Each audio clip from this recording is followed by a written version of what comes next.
ऋषभ देव जी अपने बच्चों को समझाते हुए कह रहे हैं, बेटा गुरुर्न सस्यात् स्वजनो न सस्यात् पिता न सस्यात् जननी न सस्यात् दैवं न तस्यान्न पतश्च न सस्यान्न मोक्ष चेद्य समुपेत मृत्यु। ऋषभ देव जी कह रहे हैं कि वह गुरु नहीं है जो अपने शिष्य को भगवत प्राप्ति की राह पर ना ले जाए।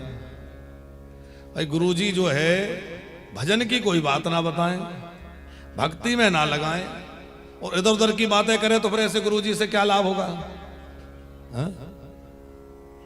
बच्चे कहेंगे अभी आप कह रहे थे कि गुरु जी जो कहें वही करो, लेकिन बेटा इसका उत्तर यह है कि गुरु जी के अंदर निष्ठा तो पक्की हो, लेकिन एक ध्यान रखना है कि कहीं ऐसे गुरु जी तो नहीं है कि वो कह रहे हो भगवान की पूजा मत करो। ऐसे भी आजकल पंथ और संप्रदाय चल गए हैं जो कहते हैं मूर्तियां उठा के गंगा जी में डाल दो। चल गए कि नहीं? मूर्ति पूजा मत करो, रामायण मत पढ़ो। तो जो भगवान की पूजा का विरोध करे, हम ये नहीं कहते कि हमारी बात मान लो, पर इतना बात ध्यान रखिएगा कि जो भगवान की पूजा का विरोध करे, जो रामायण गीता भागवत का विरोध करे, जो तुलसी एकादशी गंगा गायत्री का विरोध करे, ऐसे लोगों से दूर हो जाओ साहब, वो हमारा हितैषी नहीं हो सकता, वो निश्चित कालनेमी है। ऐसे कालनेमियों से दूर रहो। गुरु न सस्यात् स्वजनो न सस्यात्, वो हमारा बंधु बांधव नहीं है जो हमें भगवान की भक्ति की ओर न बढ़ाए। वो माता माता नहीं, वो पिता पिता नहीं जो भवबंधन से छूटने का रास्ता न दिखाए। इसका अर्थ यह है तापड़िया जी कि अपने बच्चों को केवल पेट भरने की विद्या नहीं सिखाना चाहिए, बल्कि बच्चों को भगवान की भक्ति की रास्ते पे भी लगाना चाहिए। वही पिता पिता है जो अपने बच्चों को भगवान की भक्ति की ओर प्रेरित करे। आप अपने बच्चों को खूब पढ़ाइए लिखाइए, डॉक्टर इंजीनियर साइंटिस्ट मिनिस्टर जो मर्जी बनाइए, लेकिन सब बनाने से पहले अपने बच्चे को एक अच्छा इंसान बनाइए। बाद में वो डॉक्टर बने, इंजीनियर बने, चाहे जो बने, और पहले एक अच्छा इंसान बने। बड़ी सुंदर भक्ति का उपदेश दिया है। ऋषभ देव जी वन में चले गए, भरत जी को राजा बनाया गया। ऋषभ देव जी के पुत्र भरत, इनको जब राजगद्दी मिली तो इन्होंने बड़ी लंबे समय तक राज्य किया है, कई करोड़ वर्ष राज्य किया है। अब हम लोगों को तो ऐसा लगेगा कि शायद ये ऐसे ही इतना कह दिया, इतना थोड़ी हो सकता है, पर राजन जी आज के हिसाब से हम लोग सोचते हैं, लेकिन उस समय लोगों की आयु लाखों लाख वर्ष की होते थे, तो कई लाख वर्ष तक जो है भरत जी ने राज्य किया। उनके मन में वैराग्य हो गया, अपने पुत्र सुमति को राज्य दे करके और भरत जी वन में चले गए। गंडकी नदी, आज नेपाल से भी कुछ लोग पधारे हैं। नेपाल की पावन भूमि में गंडकी माता, गंडकी नदी बहती है, और गंडकी नदी का जो जल है वो भगवान का चरणामृत ही है, क्योंकि सालिग्राम जी उसी में विराजते हैं। तो सालिग्राम जी का चरणामृत लेकर के ही गंडकी मैया बहती है। तो गंडकी नदी के किनारे पर पुलाह आश्रम के पास में भरत जी ने अपनी एक कुटिया बना ली, पर्णकुटी बना के भजन करने लगे। कथा आपने सुनी होगी कि एक मृगी पानी पीने आई, कोई हिरण की दहाड़ सुन करके वो छलांग लगाई, उसका प्रसव का काल नजदीक था, उसने एक बच्चे को जन्म दिया। बच्चे को जन्म देते ही वो तो मर गई, लेकिन छोटा सा बच्चा जीवित था। महाराज भरत को लगा कि देखो बच्चा छोटा है बेचारा, अब इसकी मां मर गई, अब इसका कौन है, उठा के ले आए। ये दया करना स्वाभाविक है, संतों के हृदय में तो दया होती है, दया सर्वभूतेषु। लाए, उसको स्वस्थ किया, हरी हरी दूबा खिलाते हैं, धीरे धीरे बड़ा होने लगा। अब वो माला करने बैठते हैं, पीछे से आके वो खुजलाने लगता है, तो माला तो रख देते हैं, उसको गोदी में बिठा लेते हैं।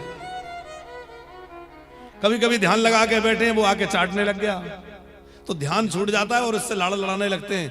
तो ऐसे धीरे धीरे धीरे धीरे इनका मोह जो है वो भरत जी का मृग में बढ़ गया। और मरते समय इनको किसका ध्यान था? हिरण का, क्योंकि हिरण से बड़ा प्रेम करते थे। तो मरते समय हिरण का ध्यान करते करते मरे, इसलिए अगला जन्म किसका मिला? हिरण बन गए। सावधान हो जाइए, उन्होंने तो हिरण्य में प्रेम किया। आजकल कुत्तों से लोग बहुत प्रेम कर रहे हैं?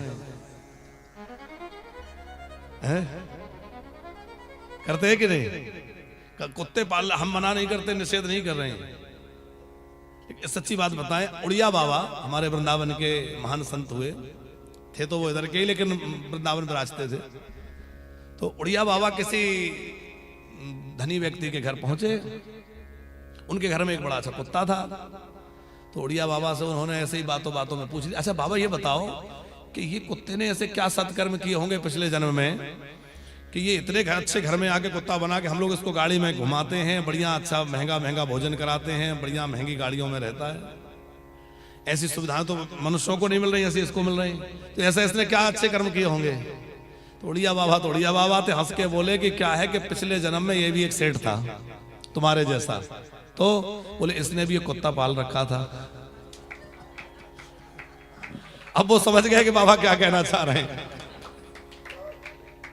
बोले ये भी तुम्हारे जैसा धनी व्यक्ति था और इसने भी एक कुत्ता पाल रखा था। तो हमारा इशारा आप लोग समझ गए होंगे। देखो, कुत्ते को रोटी डालना हमारे शास्त्र की बात है। जैसे गाय की रोटी यदि है तो कुत्ते की रोटी भी है, दीजिए, पर उसका स्थान निश्चित रहे। ऐसा नहीं कि मुंह से मुंह लगा रहे हैं। हाँ, तो जिसमें ज्यादा मोह होगा आखिरी क्षण में वो याद आएगा, और जिसकी याद करते मरोगे आखिरी में पर वो ही बनना पड़ेगा। अब वो मृग बन गए, लेकिन भगवत भजन का प्रताप यह था कि वो अपने पूर्व जन्म की कोई भी बात भूले नहीं कि मैं कितना बड़ा प्रतापी राजा था, फिर मैं राज ऋषि बना, और देखो एक हिरण के मोह के कारण मुझे हिरण बनना पड़ गया। बड़े सावधान रहे। गंडकी नदी के ही आसपास उन्होंने वो समय बिताया। हिरण का शरीर छूट गया, और हिरण का शरीर छूटने के बाद तीसरा जन्म इनका जो है एक ब्राह्मण के यहाँ हुआ। आंगिरस गोत्रीय ब्राह्मण थे। उनके 2 पत्नियां थी, एक से 9 बेटे थे, दूसरे से एक जुड़वा संतान हुई। तो उसमें जो बेटे थे वो ये भरत जी ही बेटा बन के आ गए। संयोग से यहां भी इनका नाम भरत जी रखा गया। पिताजी ने जब देखा कि थोड़ा बड़ा हो गया तो अक्षर ज्ञान कराना चाहा, पढ़ाना चाहा। है तो आत्मज्ञानी, इनके अंदर बहुत ज्ञान प्रतिष्ठित है, क्योंकि इनको पूर्व जन्मों की सारी स्मृति है। तो परम ज्ञानी है, ब्रह्म ज्ञानी है, लेकिन बाहर से ऐसा आचरण करते हैं जैसे एकदम मूर्ख हैं। पिताजी पढ़ा पढ़ा के थक गए, पर कभी कुछ याद करके नहीं सुनाया। क्यों नहीं सुनाया? बोले अभी सुनाएंगे तो पिताजी फिर और आगे इसमें लगाएंगे, धीरे धीरे प्रपंच में फंस जाएंगे, और गुण ही बंधन का कारण है, इसलिए मैं किसी गुण को ग्रहण ही नहीं करूंगा। ये बिल्कुल मौन रहते हैं, जो काम करने लग जाए बस उसी में लगे रहते हैं, क्योंकि शरीर को एक यंत्र की तरह इन्होंने मान लिया। मैं तो आत्मा हूं, ये शरीर तो उसका आवरण है, जो मर्जी इससे करते रहो। कोई आसक्ति थी नहीं। लोगों को लगा ये तो बिल्कुल मूर्ख है। अरे किसी ने कहा मूर्ख नहीं है, बिल्कुल जड़ है। तो नाम ही पड़ गया क्या? जड़ भरत। नाम तो था भरत, पर जड़ बुद्धि होने से लोगों ने सोचा कि जड़ बुद्धि है, तो इनका नाम जड़ भरत पड़ गया।